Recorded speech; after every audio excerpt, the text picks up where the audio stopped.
What is going on, guys? Welcome to the bonus video of today, where we're going to be talking about the 10 best urban freeways in North America to drive on.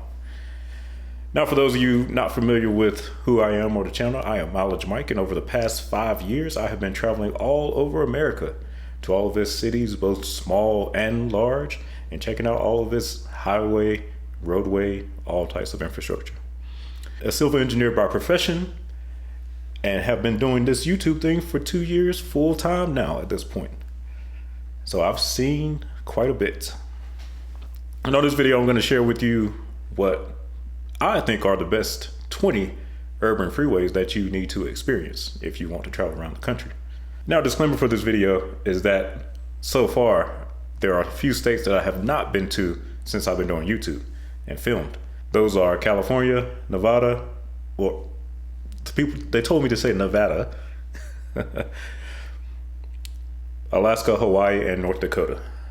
Now, I can't imagine that Fargo, North Dakota, or Anchorage, Alaska would have made the list anyway, but hey, you never know. So just a disclaimer that those places, cities in those states will be excluded from this list. I might make an updated list later on once I do go to those places. And those of you subscribed to the Mileage Mike Travels channel already know the order. But you can sit back also and enjoy the commentary here as the reasoning why I gave different cities a spot. But enough of that. Let's get into the list and talk about these urban freeways. All right, number 10 on the list is in Charlotte, North Carolina. Now, for those of you who have been around for a while, know that I used to live in Charlotte. I actually lived there for 13 years. And Charlotte has a nice little compact skyline that has some nice views no matter which direction you approach it from. But as far as freeways go, I would go with I-277 Outer. And this is the direction where you're coming from the west off of Wilkinson Boulevard, I believe it is. And then it turns into Interstate 277. And as you can see here, we come around this ramp up the curb, and there you go. That tall building you see there, that's the Duke Energy building. And then as you come around, you got the Bank of America building over there to the left. That's the headquarters of that company, which is actually the tallest building in Charlotte, even though it doesn't look like it from this angle. And then you got Bank of America Stadium right here. So it's elevated on this portion. And you can see Charlotte's growing skyline there to the west. And I think that's a new Wells Fargo building, that other tall one right there. So all these banks, the big banks, are to your left, and south end is to your right. And this section is sunken at a lower grade than the surface. But yeah, Charlotte, North Carolina, number 20 on the list. Definitely check that one out. At number 19 is a place that I visited last fall for the first time, and that is Seattle, Washington. Interstate 90, westbound. Now what makes this one so cool is you get not one but two tunnels and not one but two bridges as you approach downtown Seattle. So right here you see the tunnel, we're going under. Then we come out here at this bridge. And woo, that right there in the background, that is Mercer Island, a wealthy area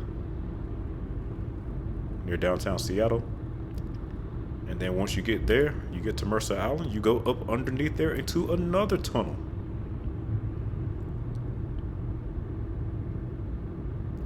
Come out of that tunnel, we got our interchange with Interstate 5, where Interstate 90 actually does end. But if you continue straight through this interchange, there it is, downtown Seattle. And you got T-Mobile Park, Lumen Field, and bam, the skyline. Interstate 90, westbound Seattle, number 19. At number 18, we also got Interstate 90, but this one is in Cleveland, Ohio, the land, where we got Interstate 90 eastbound heading into Cleveland. Now, I came up with this one where I-71 ends at Interstate 90, so right after that, you are on I-90. And you can see Cleveland skyline up here appearing. So, to me, in my opinion, from what I saw, this was the best freeway approach to Cleveland. The westbound 90 just didn't look this good, in my opinion, so I went with the eastbound. And there you can see the stadium. And if you get off this ramp and turn around, technically it's off the freeway, but if you turn to the right after you get off that ramp, you get an even better view of downtown Cleveland. Number 17, also in the Midwest, is in Milwaukee, Wisconsin, where we have Interstate 794, the auxiliary route. And this one is westbound. And as you can see, we're up here in this elevated portion. It was to go over this bridge. So you got your Golden Bridge right here, and then bam, Milwaukee's little skyline is in complete unobstructed view from the interstate. Now we're heading in a northern direction before we make this turn to the west. And once you do turn to the west, you get to see even more of the skyline. So from I-794, you can see the entire skyline in Milwaukee. So you definitely gotta check that one out. That's definitely on the list. And number 18 is the Selmon Expressway. Yep, the Selmon, not I-4, not 275 or 75. This tolled Selmon Expressway gives you the best views of the Tampa skyline. Specifically when you come on the westbound direction, you come in and it is elevated and you get a nice unobstructed view of the Tampa skyline. What makes this one even better is that the Selmon Expressway, at least when I was up there, is rarely congested because it's tolled. Most people are going to be on the free I-4. So you can actually drive and check this one out in peace. And not just a view of the skyline that makes the Selmon pretty amazing. If you continue on the extension of the Selmon, then you get this pretty unique 2-lane section where you got these fins up here between the roadway. You don't really see anything like that anywhere else. So that alone makes the Selmon worth checking out. Then we're back in Seattle again for number 15, and this time it is Interstate 5. I had to give Seattle 2 spots on the list because I just couldn't leave this one out. So if you want the best view of the overall skyline in Seattle, you're going to get on the 5. Now coming up, you can see the major interchanges here. And once you clear these, there it is, Seattle skyline.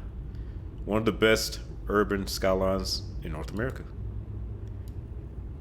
And of course, this was going to require you to time your trip because Interstate 5 in Seattle can get pretty backed up. Now, the only downside of Interstate 5 is that you can't see Seattle's Space Needle from the interstate, but you get a view of a lot of other its tall structures. Number 14 is down in New Orleans, Cajun country. And you already know what it is here. It is Interstate 10, and this is the eastbound stretch of Interstate 10. Now, this one was one of my favorites. When I came into New Orleans for the first time, this was absolutely spectacular. I was giddy with joy when I first saw this. So if you're coming off 10, you can see the Superdome first as you approach downtown. But you wait for it, you get on the ramp. Once you get on this ramp right here for Slidell, you come around the curve, and boom, there it is. That's the view. Woo! Interstate 10, New Orleans. Man, that's a wallpaper right there. That's a background on your computer or something right there. And number 13, Interstate 90 on the list yet again, but this time it is in Boston. And the reason I put Interstate 90, the westbound, on here is first because of these tunnels of the Big Dig. You won't see a project like this anywhere else in the country where you have complete interchanges built underground in tunnels. Now, of course, the Big Dig was a very expensive project to get that done, but they did get it done. And then once you do get out of the tunnels, you get a first glimpse at the skyline right here before going into the second tunnel. And it's just beautiful. Boston, honestly, because most of the pictures you see of Boston show you the historic areas. Until you get up here, you don't realize just how beautiful of a skyline that Boston does have. And then there you go, second tunnel. Very fine engineering here. You come out, and there's more. So I-90 goes right through the heart of all the development in Boston, so that's why it made the list. Westbound, Massachusetts Turnpike. So you got to pay the toll to drive this one. Number 12 on the list is a highway that I did rag on in the past, and that is I-76, also known as the Schuylkill Expressway in Philadelphia. Now, while the Schuylkill is very dangerous and very outdated in its design in many parts, it is a spectacular urban driving experience if you can happen to catch it without all the traffic on it. Because the first thing that happens before you even get into Philly proper is you come out of New Jersey on the Walt Whitman Bridge, which is a very fine structure that takes you over the Delaware River. Just look at that. That is massive. It's amazing what humanity is capable of building, isn't it? And after you get off the Walt Whitman Bridge, of course, you have to pay your toll for leaving New Jersey. But after that, you get to see the Philly skyline. Now you can see Philly skyline from both east and westbound on the Schuylkill, but I say this view is better going westbound.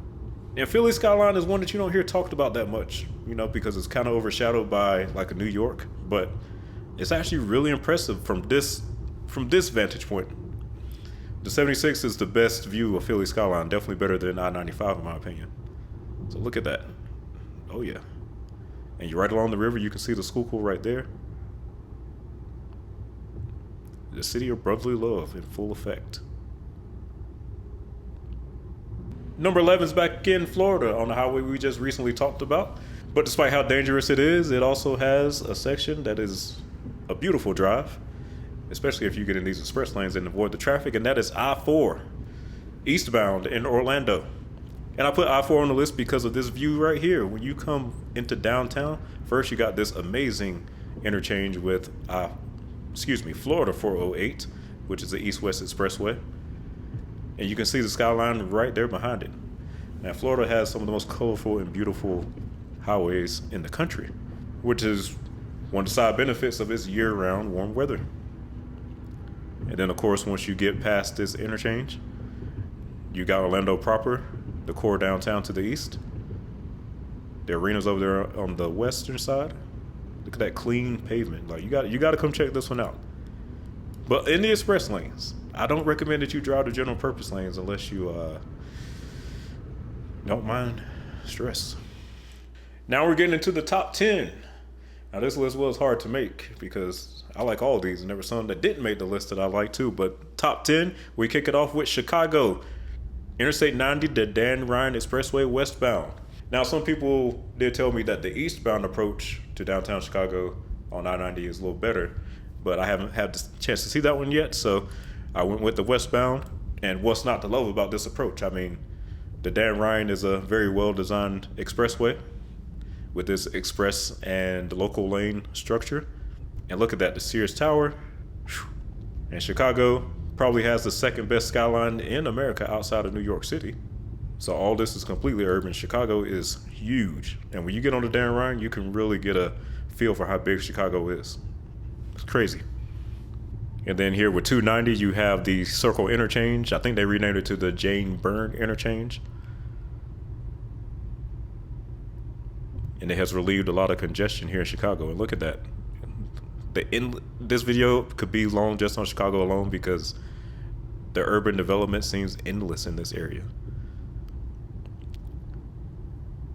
Now, this is going to be one that's you're going to have a hard time catching this without traffic. Because even this one that I drove it right here, this was a Sunday. So, good luck trying to get on the Dan Ryan without traffic in Chicago. But if you do, it's worth the drive.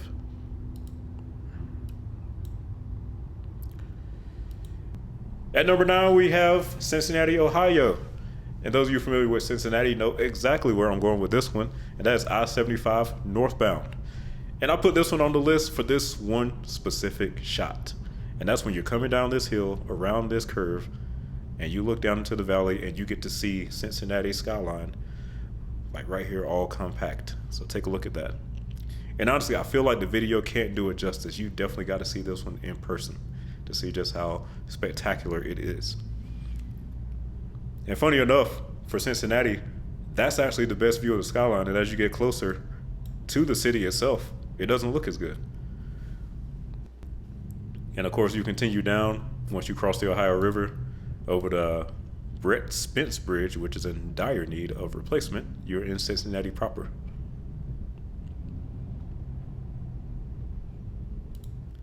At number 8, Pittsburgh, Pennsylvania. And with Pittsburgh, I went with I-376 eastbound. This is also known as the Fort Pitt Tunnel and Bridge, and you're going to see why. As we go eastbound, first we go through the tunnel, and it's always nice to go in a nice, well-built tunnel. So it's coming. Here we go, here we go, here we go. And bam, as soon as you exit the tunnel, Golden Bridge, beautiful skyline right there. As soon as you get out of it, you turn to the right here. Now you got the river to your right. You got the city to your left. Oh man, Pittsburgh. Gorgeous, absolutely gorgeous. And you're just cruising along the river, bridge after bridge, building after building. Pittsburgh did it right. So when you come up here to Pittsburgh, make sure you get to check out the Fort Pitt Tunnel and Bridge, and also continue that route along the river. It's well worth your time. At number 7, New York finally appears, and it is I-495, the Lie, or Long Island Expressway, and it's westbound. Now, New York, despite how large it is, most of the main interstates that come into the city, you can't really get a good view of it like that. Not from 95, 78, nor 87, in my opinion. But the best view from an interstate is this one, I-495 westbound. As you're in Queens and you're approaching Manhattan, you get to see the whole Midtown skyline. Look at that, because it's elevated. Whew. Oh, there it is. There it is right there. That right there is why it made the list. And as you're looking at all that, you get to go into a tunnel. The Queens Midtown Tunnel takes you through here. And of course, it goes up under the East River. And as we exit the tunnel, we are right here in the heart of Midtown Manhattan. And if you continue straight, you can get to the Empire State Building. But that's New York, baby. Long Island Expressway westbound. At number 6, we are in Big D, Dallas, Texas. Now this one was a little difficult to choose because in Dallas, there's several approaches to the skyline from a freeway that look pretty nice. I mean, Interstate 30 coming into the city, Interstate 35 from both directions look pretty good. But I went with I-45/US 75, which is also known as I-345 in this section where 45 ends. And it's an elevated expressway. And when you come around here, you get a nice view of Dallas' skyline. You feel like you're up here in the city itself. And this is one that you need to check out while you still can, because Texas DOT actually approved plans to sink this highway below grade. So this elevated portion is ending the near of its useful life. So this view won't be around much longer. So go check it out while you can. Dallas, number 6. Now on into the top 5. We have one of my favorite Midwestern cities, if you get there in the summer, that is, and that is Minneapolis. I-35W, northbound.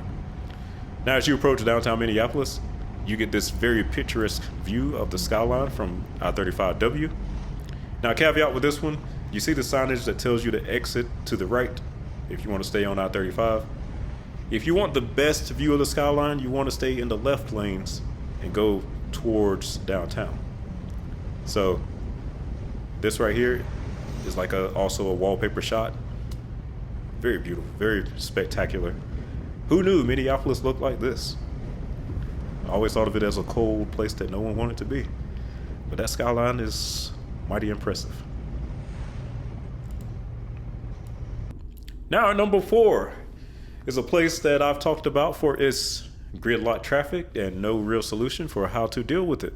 And that is Atlanta, Georgia. Now for all the critique of the downtown connector, it is actually an impressive urban drive. Interstate 75, 85 northbound. This was impressive because I had to go back and forth about whether to pick northbound or southbound. But ultimately I went with the northbound downtown connector because I like the approach to it better. Because even when you're a few miles outside of downtown, you get this stunning view of the skyline before you even get to the I-20 interchange. And then of course, you got a ton of lanes. And once you get into it, you get to see all the sights of downtown Atlanta up close and personal. And there are no trucks. No trucks are on the downtown connector. So if you are in a passenger vehicle or a motorcycle or something, and you don't like driving around trucks, the downtown connector bans them. And you get to see all the sights of downtown Atlanta, Georgia Power, the state capitol, and we finish it off at Georgia Tech over there to the left. Now the top 3.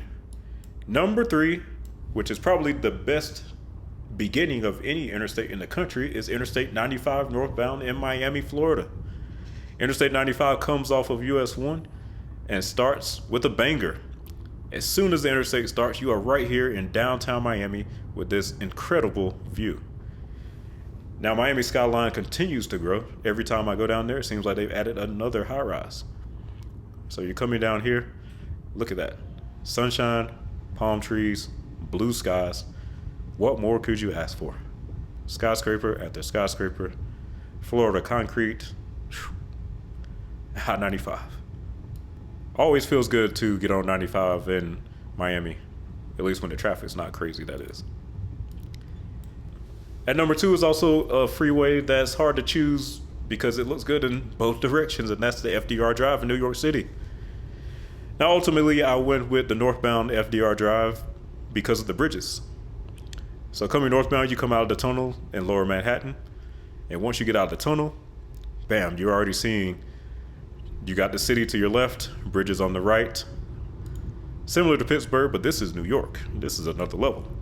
You get to see the Manhattan Bridge, you get to see the Brooklyn Bridge, all New York's iconic bridges over here to your right over the East River. And then you got skyscraper after skyscraper after skyscraper. New York is just unmatched. It's hard to compete with New York with this stuff.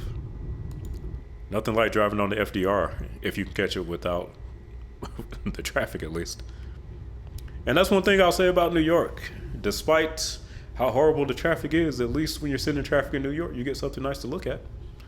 I mean, you could instead be sitting in traffic in Lakeland, Florida on I-4. So at least you get these nice, pretty bridges. And number 1 on the list, drum roll please, is not even in the United States. Number 1 on the list, I went with the way in Toronto, Ontario, Canada. Now, my Canadian friends told me I should say Toronto, but that's going to take some getting used to. So here we are, the Gardiner Expressway, eastbound in Toronto. And the reason I chose this one, if you can't see already, is this freeway is just crazy. Like, it doesn't even look real. When you're coming on the Gardiner in Toronto and downtown, you're coming right through the heart of all Toronto's development. It has an endless amount of skyscrapers. You got the CN Tower right here. Like, this doesn't even look real. This looks like a video game or something, like a simulation. This is crazy. And you don't see anything like this in any U.S. cities either. Even New York doesn't have anything that looks quite like this. You're elevated. It's like this highway is woven into the fabric of the city.